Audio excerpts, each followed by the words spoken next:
Joining us now is Vimbai Muchihiri Ekpenyong with stories trending around the world. Hello, Vimbai. Good morning, Dr. Bati. Good morning, Ayo. Good morning, Rufai. Welcome back, Ayo. So good to see you. Virtual world. You were enjoying yourself. And of course, congratulations to our celebrated, which award number? 80, 90, 100. We've lost count of all the awards. But you go as well enjoy yourself. Me? Well, I hope the powers that be. I know that I should be going on leave very soon. The powers that be, let her go on leave. Amen. You know you are the man. You are the man. We have so many stories to take today. So let's get straight into it. Let's find out what has been trending. Woo, a lot has been trending. A lot of focus on the economy as well. So we begin with the Minister of Finance and Coordinating Minister of the Economy, Wale Edun, who has disclosed that the country's decision to remove the petrol subsidy and adopt market-based pricing for foreign exchange has saved the nation a whopping $20 billion US. So he said these funds are now being redirected into government's coffers for critical developmental sectors. In a similar development, the Presidency has also released some statistics detailing that Nigeria has saved $7.5 billion from the removal of fuel subsidy. Now, these statements are coming just days after the National Assembly has approved a loan request of $2.2 billion from the Presidency to partially finance a deficit of 9.7 trillion naira for the 2024 fiscal budget. So, ladies and gents, it's reported that we've saved all these billions of dollars thanks to the Tinubu reforms, but the little point of confusion is that we're still borrowing. So, Rufai, can you unpack this for us? I would like to ask them, what did you save? You say you have saved. What did you save? Because we are still seeing borrowing and deficit. So the next budget cycle is going to have a deficit of 13.8 trillion. We've just borrowed 2.2 through Eurobond and Sukuk. The bond market we are going to, we are paying higher interest rates because of our bond status, our debt, it's junk status as we speak. So you are doing all of that. You are not seeing multiple spending on the lives of the citizens. You are not seeing roads fixed in most areas. And you're wondering what's happening. You are not seeing the effect of that money. They said they've paid conditional cash transfer. The question is, who are the people they've paid it to? Maybe those people can come up. At the same time, there's been a lot of borrowing. There's been a lot of corruption in the system. Inflation keeps hedging upwards, 33.8%.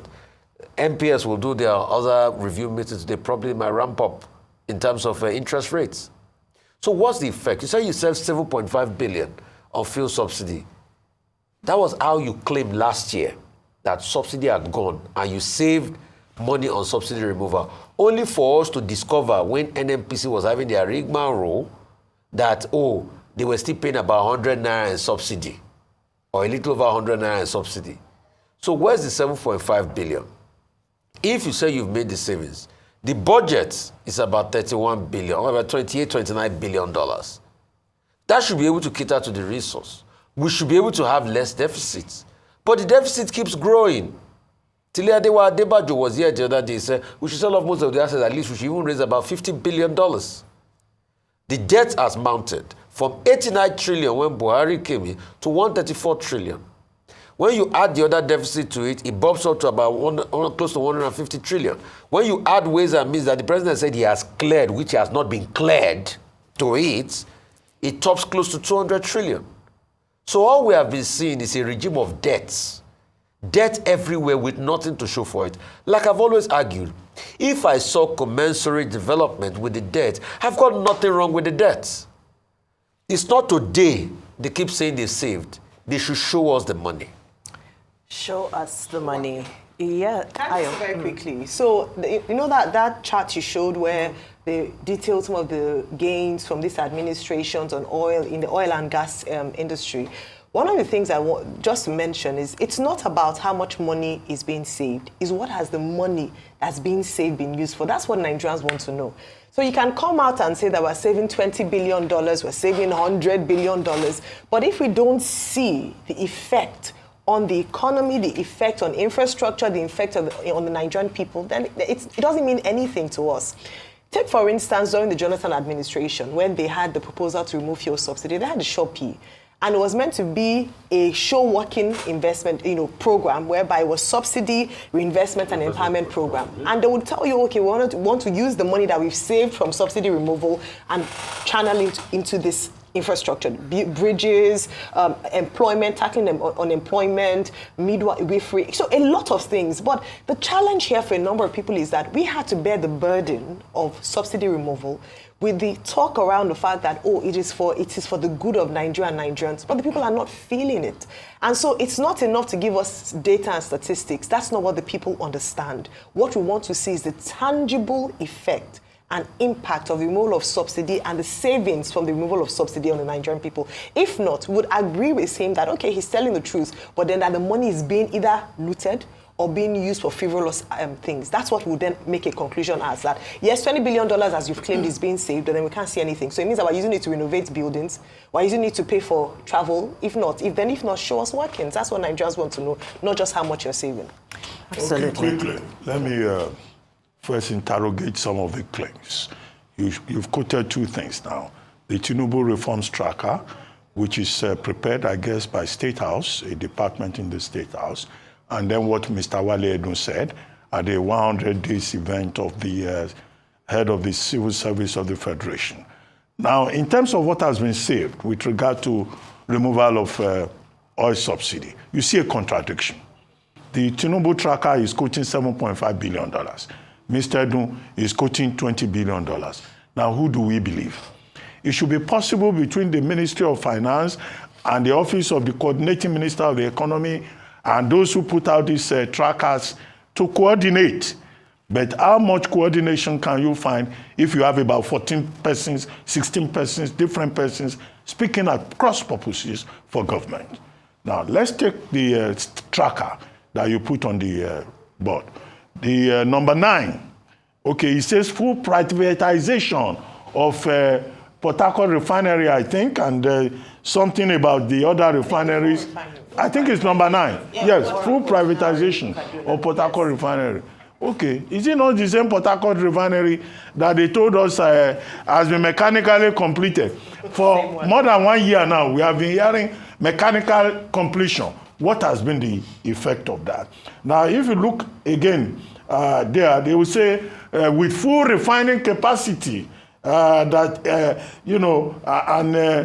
being met, days of fuel queues will soon end. It's somewhere on the right side of the screen. Okay, which full refining capacity do we have? At a time when we're saying that, look, the Dangote refinery deserves all the support because it is what we're relying on. And people ask the question, what is happening to the refineries? And yet, you put out a statement like this, you are making that kind of a false claim. So these are the issues. As for the loan that they say they are going to take, now the National Assembly, within 48 hours, one of the fastest pieces of legislation in recent memory, approved 7.7, right? $7.7 billion, to be borrowed to cover local debt. External borrowing is to cover external borrowing. But when you look at the total debt profile, to fund deficit, you are talking of trillions of money. The question is, this money that they want to borrow, 2024 fiscal year, is almost at an end. In fact, by now, we should have had the submissions for 2025 budget. What is the claim? That these monies will be spent on capital projects. Please, where are these capital projects? Where are these capital projects? And the savings, so-called savings from fuel subsidy, what has it been used for? So the question is, I go back to Mr. Peter Obi's point again, when he says, borrowing is not the problem, but you don't borrow for consumption. You don't borrow to buy exotic SUVs. You don't borrow to buy yachts. You don't borrow to change jet. If you borrow and you use it for real concrete things that Nigerians can benefit from. Yeah. After all, we're told that part of the gains of the oil subsidy removal is that states now get more money. Yes. And why is it that you go around some of these states, serious erosion problem in the southeast, other problems in the north in terms of desert encroachment, What have these governors done with the money that they have received? These are the key issues that we should be addressing. Absolutely. Very well said, Dr. Abati. And of course, we're still talking about the oil sector. That's a big conversation this moment. So, in another development relating to the oil sector, the General Overseer of the Redeemed Christian Church of God, Pastor Enoch Adeboye, recently added his voice to speak out against those who are working against the success of the Dangote Oil refinery. Let's listen to what he had to say. God raised up somebody who said he will build a refinery on his own. He did. That if all the government homes are not working, at least his own will work. And all of a sudden we heard that for his refinery, he has to import crude oil from America. We will take crude oil to America, and this man will go and bring it back. Because some people said they will not give him crude oil. Some of us prayed, we cried to God. God intervened. They said, we'll give him crude oil, but we will decide how much he will sell. And just in case you don't believe me, look at the newspaper of, is it Wednesday? Some people said they will sue the man who has the law court to compel him to agree to their request. They said because they must keep on importing oil from abroad. Well, some very good points made there. Now, of course, we know that Dangote has reached a deal with the oil marketers, but there's still an impasse with regards to the Naira for crude deal with the NNPC, because NNPC is yet to fully honor their commitment of cargo supplies to the Dangote refinery. So, there's still a lot happening with regards to our perception that the Dangote refinery should be our saving grace, but not quite playing out in reality. Please, VCL, put up that chart again. Because it was part of the things they put in that chart. That please put up crude for Naira. No, crude for Naira. Where is the crude for Naira? Naira purchase of PMS reducing pressure on forex, and they have not met their quota to the Dangote refinery. So when Dangote, because his refinery needs to run, now go and get oil from other sources, he ramps up his cost, and you expect him to do.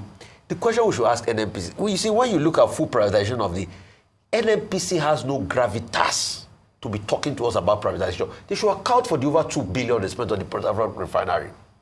Did we spend that money to not privatize it? What happens to the workability of the refinery? And the same man that has been able to put his resources that take a $20 billion bet on Nigeria, apart from the $20 billion bet, pays about over 2 to 3 billion to be able to get crude products to refine on a monthly basis. You are not trying to frustrate that man because you are used to all the shenanigans of the business before. No, now, it's not done. I totally support the Adeboye on that. Many other things I've disagreed with him. His comments on the Tinubu economy, I said no, he was not saying it right. But on this, I totally support him. It was practical. Because this is practical national pride at a time like this. Ooh, so it shows that, yes, it has to be national pride. Yeah. Dangote is the pride of Nigeria. Anybody that doesn't like what I said just now should forget it. He decided to invest. Is it not in this country people steal money and go and put it in sockaway tanks, Shalanga? Or they put it in Swiss bank? For whatever is worth, he put this money in this country. There are many billionaires that even have more money that can't do what Dangote has done. They will never invest and take a chance on this country. It's a pride of Nigeria. If you are saying the only man that has a working refinery in this country, producing PMS of this capacity, is it not Dangote? It's not a pride of Nigeria. So anybody that doesn't want to take that fact, they should not internalize that fact. If I know this thing I'm saying is going to pain some people, but I speak it is the truth.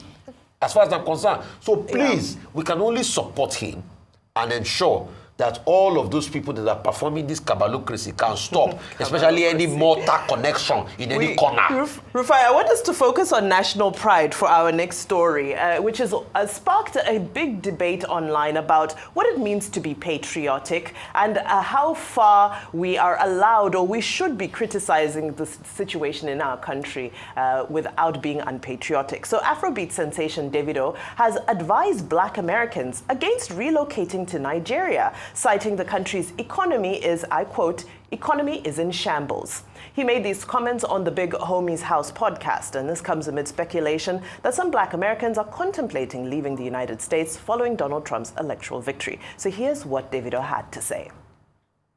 Our original question was like, so for if people want to leave America and like try to find those... Leave America and go where?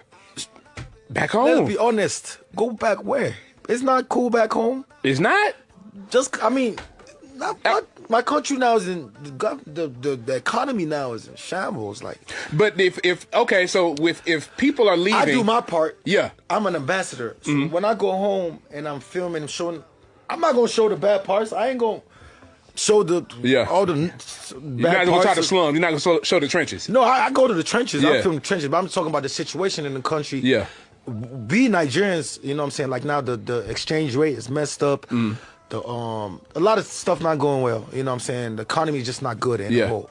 The oil prices are too high. And imagine a country that produces oil. We produce the oil, and we pay more money for oil. Well, this has elicited several responses and a lot of debate. The former aide of former President Muhammadu Buhari, Bashir Ahmed, reacted on his official X handle, and he said, "Selling out your country from foreign soil is so disappointing and unpatriotic. Public figures like Davido should know that, and they should act and be seen as good ambassadors for Nigeria wherever they find themselves." However, another user commented and said, "Is the economy in shambles or not? You can be honest and also be patriotic at the same time." Ayo, your take Very on this? difficult. Yeah. I think it's a very difficult, balance it, to balance it, because when you're asked the question and you can hear the passion and the pain in his voice.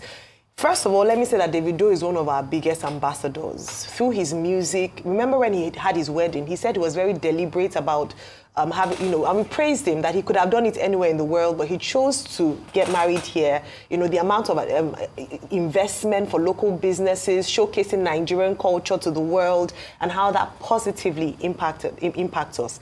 When he was on this interview, I think he was too blunt and too honest for a man who is recognized or is supposed to be an ambassador to Nigeria.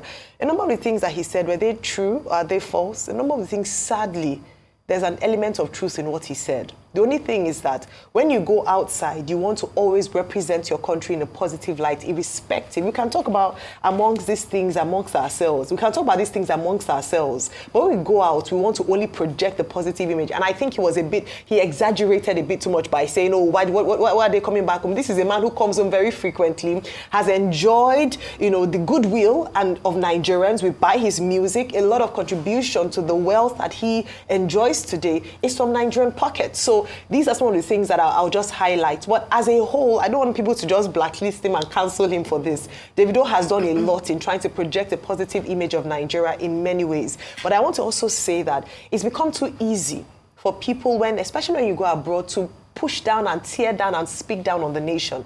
We're just talking about Kemi Badenoch, who I don't think she identifies as Nigerian anyway. She does not. But how it's so more easy. British than the British. Yeah, sometimes it's easier just to play to the gallery, to speak down or talk low. Every country has its problem, including America. There's corruption in America and the UK. There are a lot of bad things that happen in these countries, but I was shocked, Vimba, when I went to Atlanta. If you see the homeless, let me not say anything so I don't spoil that country for them, but it's just to say that they are very deliberate about what they show the world about their country. So maybe to just encourage people who have a large following and great influence to be very careful about what they say about Nigeria. At the end of the day, we are the ambassadors. Nobody can talk about your country as much as you can. Absolutely. Dr. Bati, very quickly, in Zimbabwe we have the Patriot Act, which says that if you travel abroad and you decampaign your country, it's actually a criminal offense. But however, people are saying that Davido's father invests heavily in Nigeria. His uncle is also a governor. So you're saying in this talk about leadership, because at the end of the statement he said, oh, the leadership is also bad. People are saying, but your family is very influential and in a position of leadership. With just a few seconds before we move on. People have been criticizing Davido. I think they're unfair to him. As a citizen, he has every right to express an opinion. As an artist, he's also, involved in the use of music, song, as satire, as social commentary. So he has an opinion like everyone else. And he's saying that, look, Trump, yes, he's in America is going to take over in January, people will say, oh, maybe I should leave America and come back home. What are they coming back to? That's what he's saying. That the economy is tough, everything is hard. Is he not saying the truth? Electricity is not available. You live in a band A network, but you probably get electricity for band 0 and all of that. So in terms of facts that he presented in that conversation, it was very clear. And people were advising him that he should be a good ambassador. Which better ambassador can we think of other than people like Davido, like, all the artists who are doing excellently well, Rema, Burna Boy, these are the people advertising Nigeria very well and putting Nigeria on the map. So their patriotism cannot be questioned. And in spite of all of this, Davido has dual citizenship, American and Nigeria. He contributes a lot. To celebrate his birthday, he has announced another 300 million, contribution. But he comes home, he says when he films here, he doesn't show, the bad parts. But he's just saying, things are hard in Nigeria. Isn't that what all of us are saying? But just to summarize, I remember the 1989 song by Professor Wale Edun. I love my country, I no go lie. Inside them, I go live and die. You push me, you push them, I no go. That's to your patriotism. You also have a sense of patriotism. I love it. I love it. Everything he did for Nigeria. Rufai, we're going to get to sing. We're going to get to sing. Trust me, there's a lovely song that we're going to get to sing, learn and sing, as we take our last story, where last week a false rumor circulated on social media stating the purported death of celebrated Nigerian entrepreneur Dr. Mike Adenuga. The false information quickly gathered momentum on social media, with various users questioning if it could be true, and some handles even going as far as posting Mike Adenuga's portrait as an obituary. In his article this morning, journalist Lasisi Olagunju of Nigerian Tribune reflects on the phenomenon of fake news, especially concerning false proclamations of death. But this is not unique to the digital era of fake news on social media. There was a similar hoax shared about Nigeria's first president, Dr. Nnamdi Azikiwe, in 1989, where it was said that he even read his own obituary while sitting in his study in Onitsha, Anambra State. However, renowned Nigerian musician Dr. Ebenezer Obey, aka Chief Commander, has released a song in light of this entire debacle, which he has personally and exclusively shared with Arise News.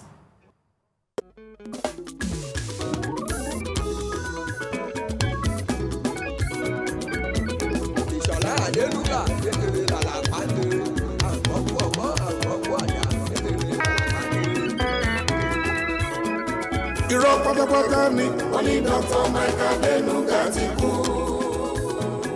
Irọ́ pátápátá ni wọ́n ní Dr. Mike Adenuga ti kú. Ẹ̀yin òpùrọ́ ẹ jẹ́ lọ yẹ rọ́ọ̀bà o. Ẹ̀yin òpùrọ́ ẹ jẹ́ lọ yẹ rọ́ọ̀bà o. Mike Adenuga Adeniyi Ìṣọ̀lá òkú ó ń bẹ láyé.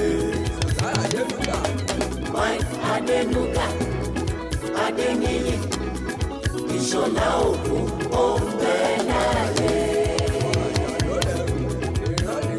Ẹ má ronú kú s'Adenuga yìí o. Ayé ló wà, Adenuga òkú. Ayé ló wà. Adenuga òkú lójú rẹ̀ Ìṣọ̀lá. Ọ̀rẹ́ aláìní olùrànlọ́wọ́ aráyé. Ayé ló wà, Adenuga òkú. Ayé ló wà. Aṣọre máṣíkà olówó tó fowó ṣàánú. Ayé ló wà, Adenuga òkú. Ayé ló wà. Ẹ má ronú kú s'Adenuga. Ayé ló wà, Adenuga òkú. Ayé ló wà. Ìṣọ̀lá Adenuga mi o. Olúwa tó mú ẹ dàgbà, á fún ẹ lẹ́mìí gígùn o. Ìṣọ̀lá Adenuga mi o. Olúwa tó mú ẹ dàgbà, á fún ẹ lẹ́mìí gígùn o.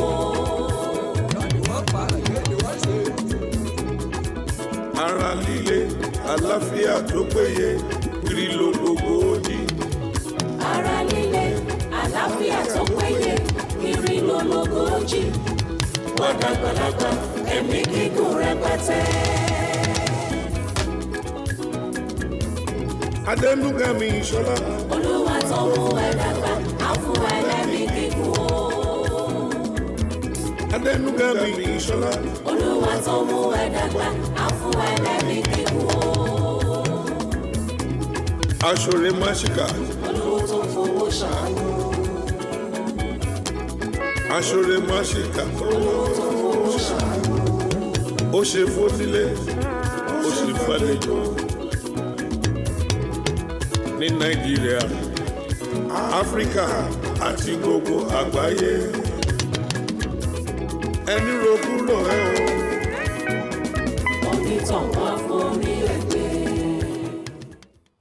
So this is an awesome opportunity for me to learn some Yoruba and of course for us to unpack the phenomenon of fake news, which is not new, which has been happening. And I loved the article. I hope you get a chance to read it, where he begins by talking about a journalist who had, reported the death of an Oba and so forth. So, fake news is not new. However, we have to be more responsible now because this thing that we hold is very powerful and makes things go much further. So I'll tell you a very interesting story about fake news and what it led to. Two brothers, Alfred and Ludwig, had built a very big industry on super tankers, and they were transporting a lot of oil. But in his earlier life, Alfred had invented the dynamite. And when Ludwig died, there was a story that ran that was saying the merchant of death is dead. And Alfred felt that if he had died, that was how he would have been remembered. So that was what made Alfred take most of the money he made from his supertanker business to set up something called the Nobel Prize today. His name, Alfred, his last name, Nobel. So it just shows you, fake news, there constantly be stories about people and say they have died and these people have not died. The rumor mongers should please stop whatever they're doing as regards Adenuga. Adenuga too is one of the pride of this country. He's built a business, taking a bet on this country, constantly invested here. And we're happy he's and is doing very well. Yeah. When you're talking about the pride of Nigeria, Dangote being one of them, Adenuga is one of them as well. Massive investment in the business sector.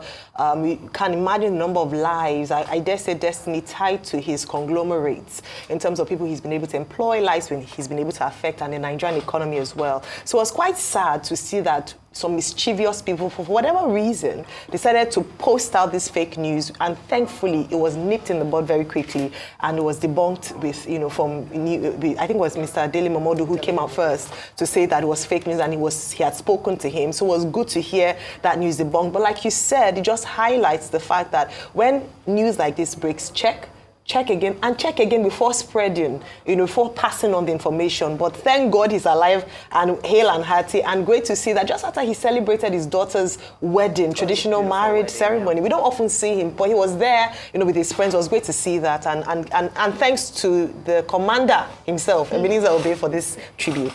Okay, very quick things. There is this folk belief among the Yorubas that when you announce a man's death prematurely, and he's not dead, what you are in fact doing invariably is wishing him long life. And we want to wish Otumba Mike Adenuga, long life, greater prosperity, even if you may think one of the richest men in the world, he's already a prosperous man. But we wish him many more years of service to humanity, one of the major patriots that Nigeria can boast of. But Lasisi Olagunju, Dr.